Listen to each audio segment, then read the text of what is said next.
2015년에 개봉한 내부자들이라는 영화가 있습니다. 많은 분들이 아마 보셨을 거라 생각합니다.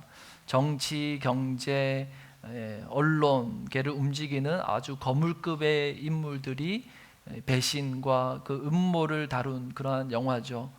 2016년 청룡영화제에서 배우 이병헌이 수상소감을 발표하면서 이렇게 말했습니다. 영화 시나리오를 처음 읽었을 때 영화니까 너무 과장된 이야기 아닌가, 사회를 너무 극단적으로 표현한 거 아닌가 라는 생각을 했습니다. 그런데 사실 결과적으로 보면 지금의 현실이 내부자들을 이겨버린 것 같은 상황이라는 생각이 들어요. 이렇게 수상소감을 발표했습니다. 실제 사회가 내부자들 그 영화에서 표현된 것보다 더했으면 더했지 덜하지 않았다, 그렇게 생각한다라는 말이죠. 정말로 우리가 살아가는 이 사회를 보면 때로는 과연 정의가 살아있는가라는 그러한 의문이 들게 할 때가 참 많습니다. 오늘 보면 12절에서 오늘 본문의 상황을 이렇게 설명을 합니다. 12절 말씀을 함께 읽습니다. 시작. 예수께서 요한이 잡혔음을 들으시고 갈릴리로 물러가셨다가 당시 세례 요한이 헤롯에게 잡혀 감옥에 가는 일이 일어났습니다. 어찌된 일인가 하면은 분봉왕 헤롯이 자기 동생의 아내였던 헤로디아와 불륜에 빠진 거예요. 그리고 그 헤로디아를 자기 아내로 삼는 일이 일어났습니다. 그래서 세례 요한이 그 일을 가지고 이제 저격을 한 거예요. 이게 직격탄을 날린 겁니다. 한 나라의 왕이 어떻게 이럴 수가 있느냐, 그렇게 지적을 하고 책망을 했는데 그 일로 인해서 헤롯이 이 세례 요한을 잡아다가 감옥에 넣은 겁니다. 바른 말을 했는데 감옥에 간 거예요. 이 당시 사회를 한마디로 정의를 상실한 사회라고 말할 수 있을 것 같습니다. 오늘날의 사회도 검은 것을 검다, 흰 것을 희다라고 말할 수 없는 그러한 시대를 우리가 살아가고 있어요. 동성애와 관련한 발언을 잘못했다가는 벌금을 문다든지 또는 감옥에 갈 수도 있는 그런 사회 아닙니까? 또 한국 사회에서는 불륜이 만연화되고 보편화되고 이혼이라는 걸 너무 쉽게 생각하는 사회가 되었어요. 이게 잘못됐다, 문제다라고 말하면 시대에 뒤떨어진 인간, 앞뒤가 꽉 막힌 사람, 그런 프레임을 씌우는 겁니다. 이와 같은 혼미한 세상 속에서 그리스도인들은 전의를 상실한 지 오래죠. 이전에는 이런 사회 현상을 보면서 이상히 여기기라도 했는데 오늘날의 사회는 그냥 당연시 여기는 사회 아닙니까? 잘못된 것은 알지만 잘못된다고 말한들 뭐 달라지는 게 있느냐, 그냥 한숨만 내쉬는 게 오늘날의 현실입니다. 이런 상황 속에서 더 우리를 당혹스럽게 하는 것은 예수님의 행방이에요. 마태복음 4장 13절 말씀을 함께 읽습니다. 시작. 나사렛을 떠나 스불론과 납달리 지경 해변에 있는 가버나움에 가서 사시니. 세례 요한이 헤롯에게 잡혀가셨다라는 소식을 들으면 그러면 이제 예수님이 나설 차례잖아요.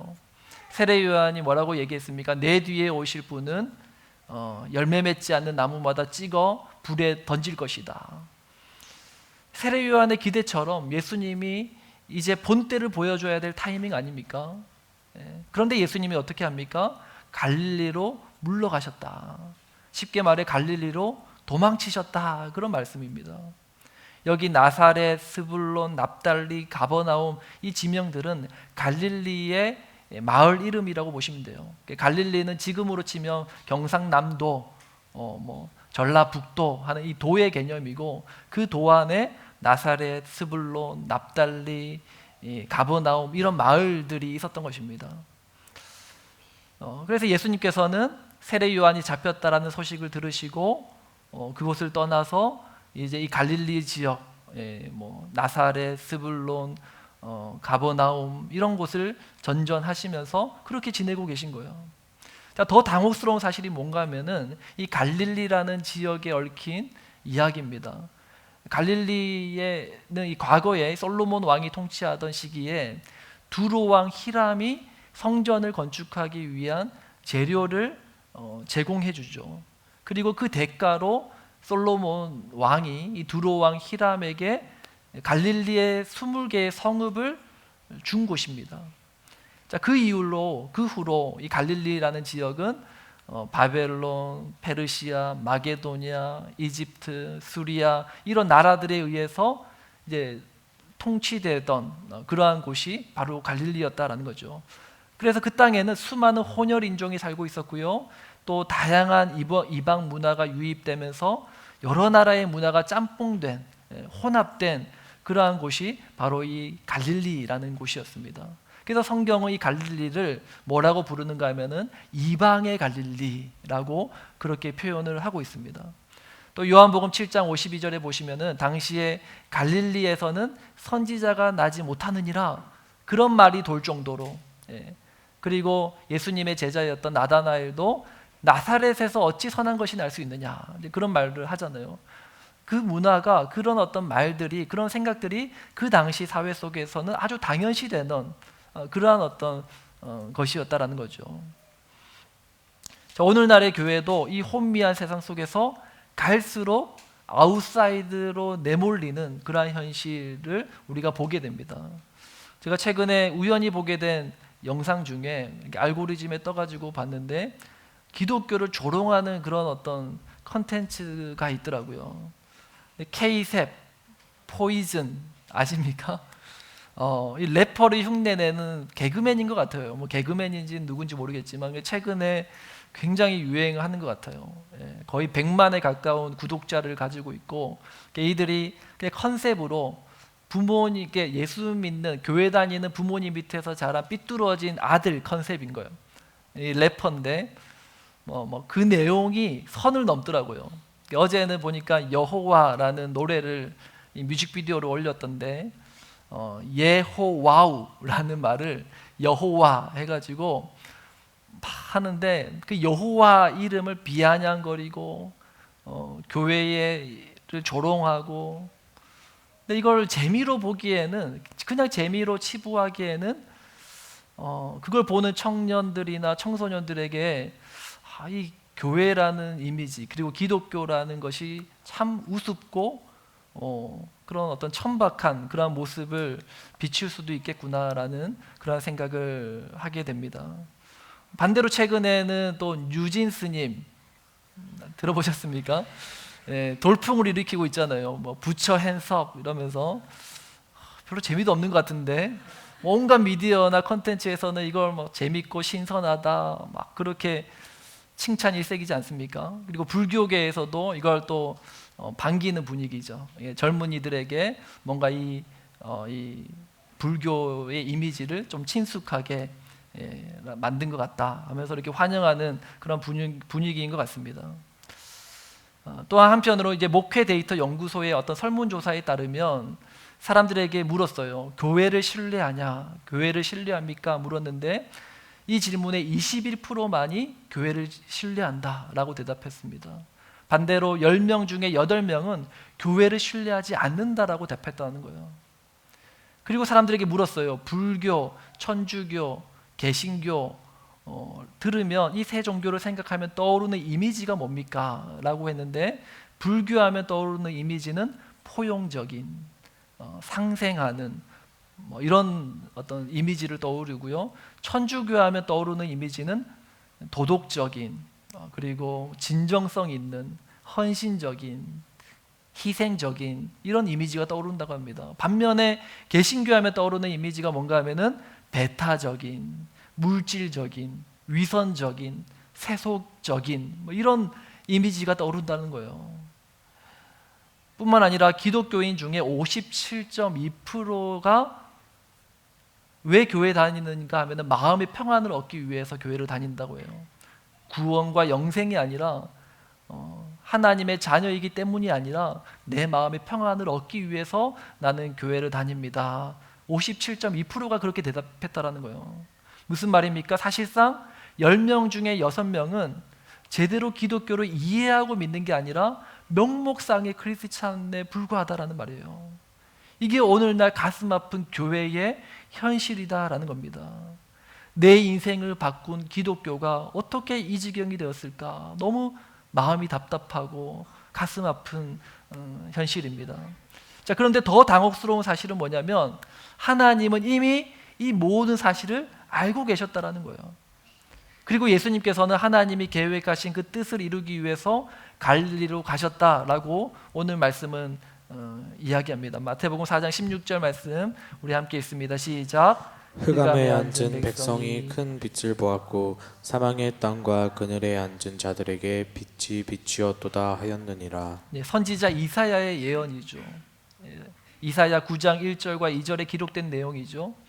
오랜 시간 이방 나라의 종교와 문화로 영적으로 혼미했던 흑암과 사망과 그늘로 가득했던 그 갈릴리에 큰 빛을 비추어졌다. 이것이 하나님의 오랜 계획이었다라는 거예요. 자, 그런데 여기서 한 가지 헷갈리는 것은 갈릴리의 문제는 이스라엘이 자초한 문제잖아요. 솔로몬이 하나님이 이스라엘 백성들에게 주신 그 기업을 마음대로 자기 마음대로 두로왕 이방의 왕에게 준 거였단 말이에요. 하나님께서는 율법에 이 가나안 약속의 땅 가나안 땅을 함부로 너희들이 사거나 팔거나 할 수 없다라고 했는데 솔로몬 왕이 자기 마음대로 이방 왕에게 줘버린 거예요. 자, 그 결과로 갈릴리가 온갖 혼합주의로 가득하게 되고 또한 그 땅에 이런 잘못된 문화들이 넘쳐나게 됐는데 어떻게 이 문제가 하나님의 계획이었다라고 말할 수 있는가? 성도는 고난과 위기 속에서 하나님을 더 의지하게 된다라고 말합니다. 그런데 성도가 당하는 고난과 위기는 하나님이 허락하시는 고난과 위기도 있겠지만 뿐만 아니라 자기 잘못으로 인한 스스로 자초한 스스로의 죄로 인한 그런 고난과 위기를 만난 경우도 있잖아요. 그런데 어떻게 이런 상황을 놓고도 이건 하나님의 계획이야 라고 말할 수 있느냐라는 겁니다. 그러면 하나님께서 우리의 잘못이나 범죄까지도 하나님이 계획하신 것이냐 말입니까? 그거 아니잖아요. 그러니까 무엇이 하나님의 계획이고 무엇이 하나님의 뜻이란 말입니까? 여기서 중요한 것은요, 예수님께서 지금 갈릴리에 계신다라는 사실이에요. 과거의 갈릴리가 어떤 역사적 배경을 지녔는지, 얼마나 큰 흑암과 사망과 그늘 가운데 그 땅이 처해 있었는지는 중요하지 않아요. 지금 중요한 것은 이 모든 것을 다시 새롭게 하실 예수 그리스도가 지금 이곳에 계시다라는 사실입니다. 우리의 삶도 마찬가지입니다. 우리의 인생이 갈릴리와 같은 그런 변두리 인생일 수 있어요. 과거에 내가 행한 잘못으로 인하여 오랜 기간 하나님을 떠나 살아왔던 삶일 수 있습니다. 세상 즐거움에 빠져 살아왔던 아웃사이더 인생일 수도 있어요. 그런데 중요한 것은 지금 내 안에 그리스도가 계시다라는 사실이라는 거예요. 누구든지 그리스도 안에 있으면 새로운 피조물이라. 이전 것은 지나갔으니 보라 새 것이 되었도다. 이 진리를 붙드는 저와 여러분 되시길 주님의 이름으로 축복합니다. 그리고 이제부터가 진짜라는 거예요. 이전 것은 지나갔습니다. 그리스도 안에서 있는 지금 이 순간부터가 진짜 새롭게 시작되는 거예요. 17절 말씀 우리 함께 읽습니다. 시작. 이때부터 예수께서 비로소 전파하여 이르시되 회개하라 천국이 가까이 왔느니라 하시더라. 좀 전에 말씀드렸던 목회 데이터 연구소의 그 통계 자료뿐만 아니라 다른 여러 설문조사 결과에 근거해서 많은 사회학자들이 말하기를 앞으로 50년 뒤 또는 100년 뒤가 되면 교회는 사라질 것이다. 그렇게 비관하며 얘기합니다. 그러나 어쩌면 진짜 교회는 아직 시작도 안 했을 수도 있어요. 무슨 말인가 하면은 이제까지 사회로부터 비난받고 조롱받고 또 많은 교인들이 교회를 이탈했던 이유가 뭐냐? 기독교라는 종교 행태를 비아냥거리고 그것을 꼬집으면서 교회를 이탈했단 말이죠. 그들이 비난했던 것은 기독교라는 종교의 껍데기였다라는 것입니다. 그러나 기독교는 종교가 아니라는 거예요. 기독교는 삶의 방식입니다. 기독교는 세상을 바라보는 관점이라는 것입니다. 기독교의 핵심 가치 뭐예요? 사랑이잖아요. 사랑은 종교적인 교리가 아닙니다. 사랑은 인간이 살아가는 방식이라는 거예요. 이제 교회는 조금씩 이 사실을 깨닫고 있고요. 종교에서 벗어나서 일상의 기독교의 진리를 가져오는 그 훈련들을 우리가 해나가고 있는 과정입니다. 우리 하늘샘 교회도 그 일을 위해서 앞으로 10년이 되었든 20년이 되었든 그 길을 걸어갈 것입니다. 이게 무슨 말인가 잘 이해 안 될 수도 있어요. 그러나 우리가 꿈을 가지고 믿음을 가지고 이 길을 걸어가다 보면 지금 당장 변화가 일어나지 않는다 할지라도 언젠가 반드시 하나님께서 우리 하늘샘 교회를 좋은 본이 되는 그러한 교회 공동체로 세워주실 줄 믿으시는 저와 여러분 되시길 바랍니다. 자, 오늘 본문에서 예수님께서 제자들을 부르시는데 그들을 종교 지도자로 부르시지 않았어요. 당시 종교 지도자들은 성전 안에 있었습니다. 예수님은 제자들을 데리고 매일마다 여기저기 돌아다니셨어요. 사람들의 초대를 받아서 어떤 날에는 결혼식장에도 가시고 어떤 날에는 장례식장에도 가시고 또 세리와 죄인들의 초대를 받아서 그들의 집에도 가시고, 예수님은 종교 지도자로 제자들을 불러서 그들로 어떤 종교적인 지식을 가르친 게 아니라는 거예요. 그들과 함께 사람들의 그 삶의 현장에서 그들과 함께 하셨다는 거예요. 자, 그리고 오늘 예수님께서 제자들을 부르시는데 무엇으로 부르세요? 내가 이제 너희를 사람을 낚는 어부가 되게 하겠다. 사람을 낚는 어부가 되게 하겠다. 갈릴리의 어부였던 그들에게 이제는 너희가 물고기를 낚는 어부가 아니라 사람을 낚는 어부가 되게 하겠다. 여기서 예수님께서 어부라는 단어를 쓰신 것을 주목해야 됩니다. 예수님은 그들을 종교인으로 부르신 게 아니라 어부, 무엇입니까? 일상을 살아가는 한 사람으로 부르셨다라는 거예요. 달라진 것이 있다면 목적이 달라진 거예요. 전에는 물고기가 목적이었다면 이제는 사람을 목적으로 살게 된 거예요. 22절 말씀 보겠습니다. 22절 함께 있습니다. 그들이 곧 배와 아버지를 버려두고 예수를 따르니라. 배와 그물과 아버지를 버려두고 예수를 따랐다. 이 말은 그들의 삶의 방식과 그들이 이전에 의지하던 것들, 그것들을 버리고 이제 새로운 것을 바라보고 새로운 것을 의지하며 살아가게 되었다라는 말입니다. 이전에는 내가 가진 기술을 의지하고 살았어요. 이전에는 나의 지혜를 의지하고 살았어요. 이전에는 나의 든든한 백이 되어 주던 가족을 의지하며 살았어요. 그런데 이제는 예수님이 가르쳐 주신, 예수님이 추구하셨던, 예수님이 걸어가셨던 그 삶의 방식을 따라가고 그리고 그 주님을 의지하는 삶을 살아가는 자가 되었다라는 말입니다. 그게 제자라는 거예요. 우리가 예수님을 믿는다라고 했을 때는요, 반드시 따라와야 되는 것은 기존에 내가 추구하던 삶의 방식을 포기하는 것입니다. 이걸 포기하지 않은 채 예수님의 제자가 되어야지 하는 것은 말이 안 되는 거예요. 하나님께서 여러분들에게 요구하시는 것이 무엇입니까? 하나님의 방식이 아닌 것, 하나님이 기뻐하시는 방식이 아니고 하나님이 기뻐하시는 습관이나 모습이 아닌 그러한 것들이 내 안에 여전히 남아있는 것이 무엇입니까? 그것들을 끊어내지 않고 예수님을 따른다? 논리에 맞지 않는 말이라는 거예요. 마치 두꺼운 겨울옷을 입고 수영을 하려고 하는 것과도 마찬가지예요. 두꺼운 패딩 입고 코트 입고 수영할 수 있어요? 못하잖아요.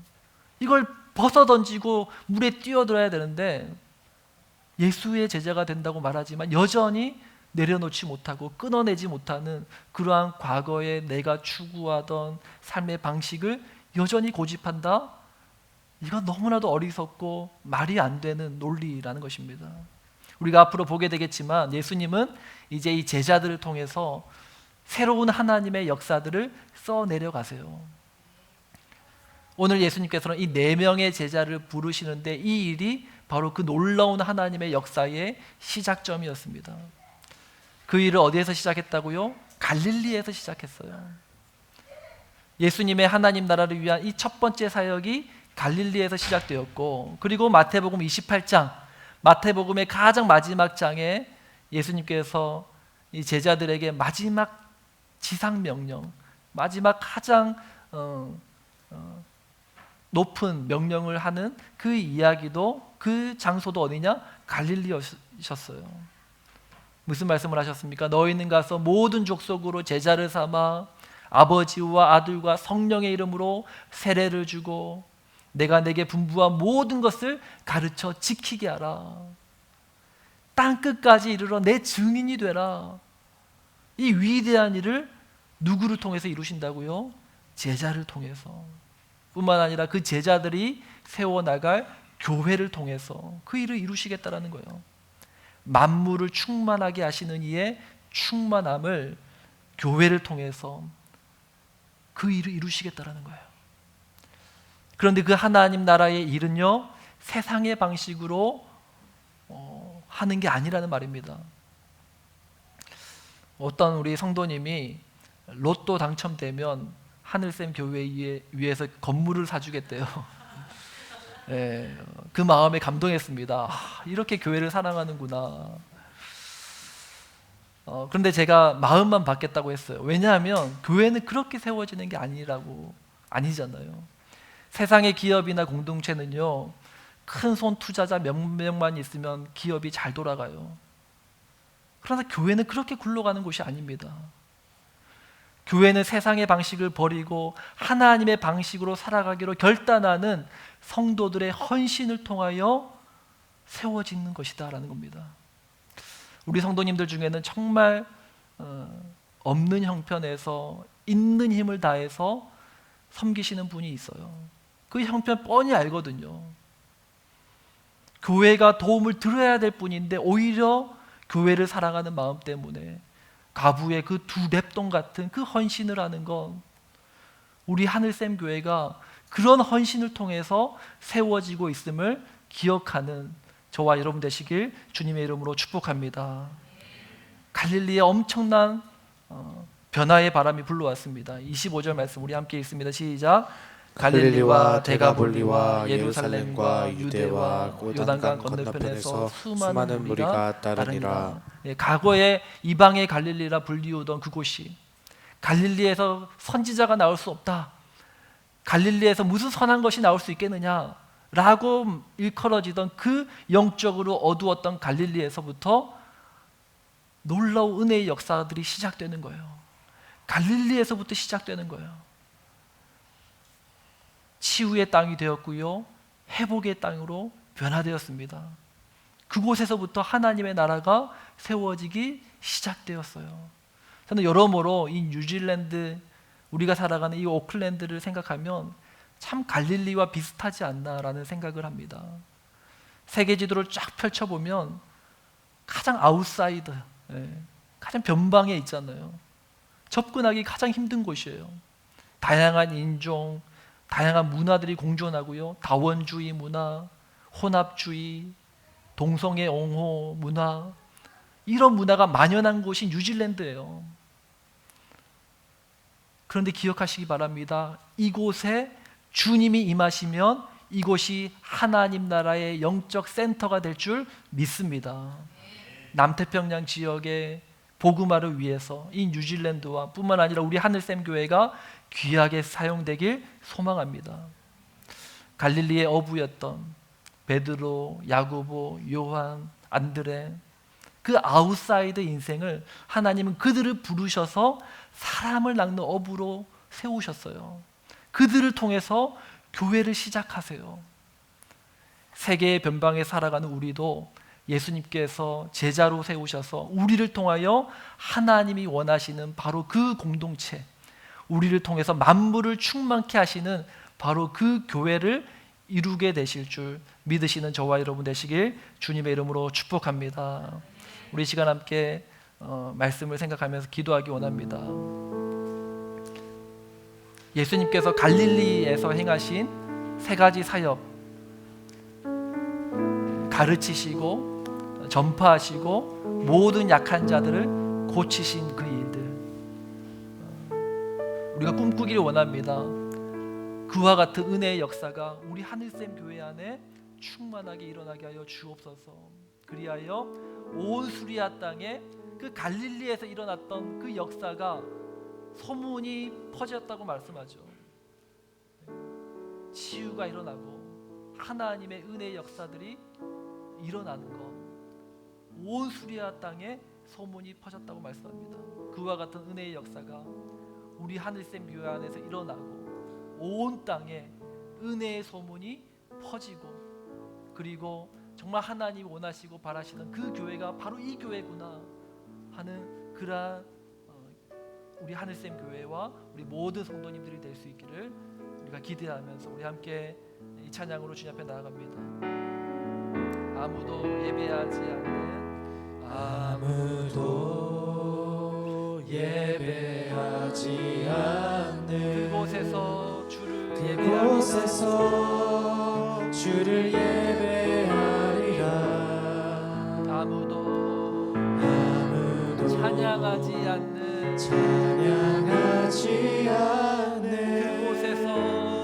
그곳에서 나 주를 찬양하리라. 누구도 헌신하지 않는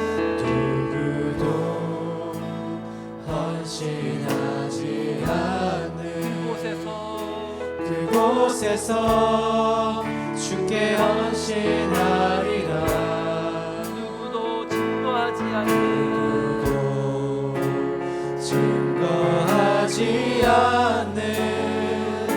그곳에서 나 주를 증거하리라.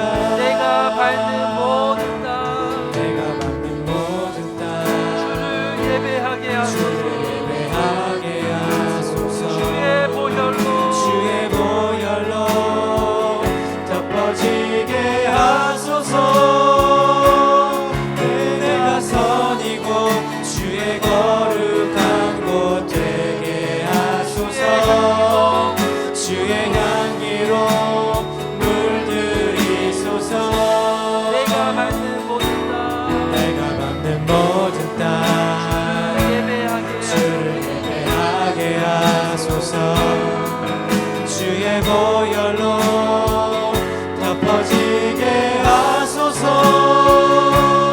내가 선이고 주의 거룩한 곳 되게 하소서. 주의 향기로 물들이소서. 처음부터 고백합니다. 아무도 예배하지 않는 그곳에서 주를 예배하리라. 아무도 찬양하지 않는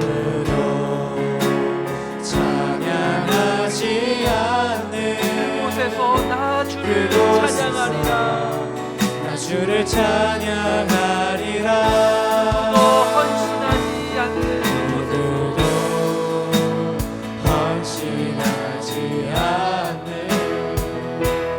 그곳에서 주께 헌신하리라. 또 증거하지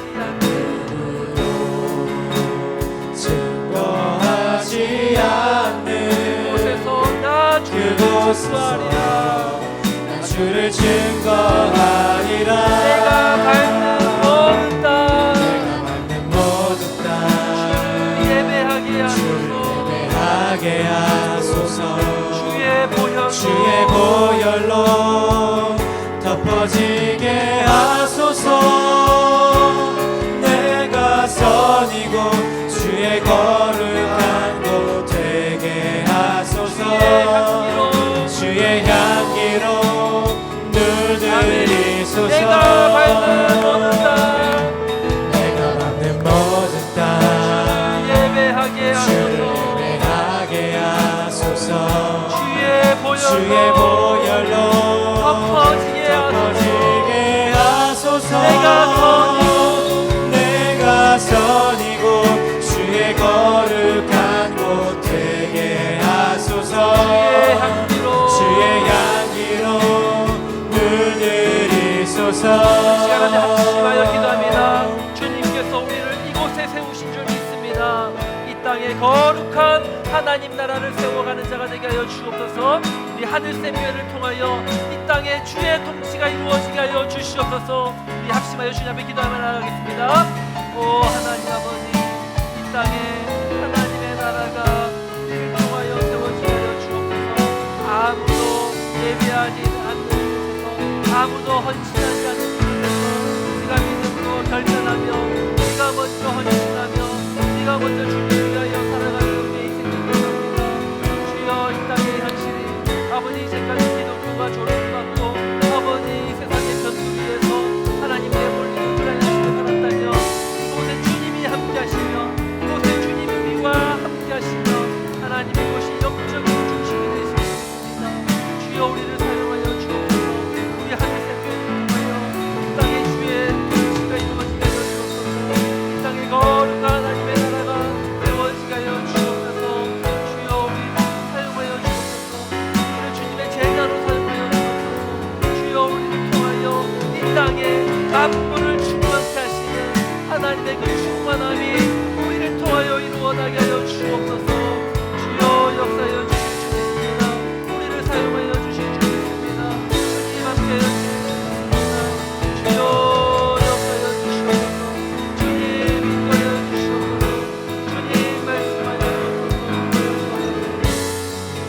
사람을 만들어보러 주여, 우리를 사용하여 주옵소서. 아버지, 우리의 삶은 아버지 이전에 우리의 삶의 방식을 내려놓게 하시고 하나님의 나라의 방식을 우리가 붙잡고 나가게 하여 주옵소서. 이 자리에서 일어나서 선포합니다. 주의 영광 노래하리 노래하리 더 이상 나 버틸 힘이 없어도 모든 상황 끝에서 다시 설 때 알게 되리라. 크고 넓은 여호와 하나님 주의 영광 바라보리. 만군의 주 크신 나의 하나님 전능하신 주님과 동행할 때 알게 되리라. 날 만드신 사랑 영광 노래하리 더 이상 나 버틸 힘이 없어도 모든 상황 끝에서 다시 설 때 알게 되리라. 크고 넓은 여호와 하나님 주의 영광 바라보리. 만군의 주 크신 나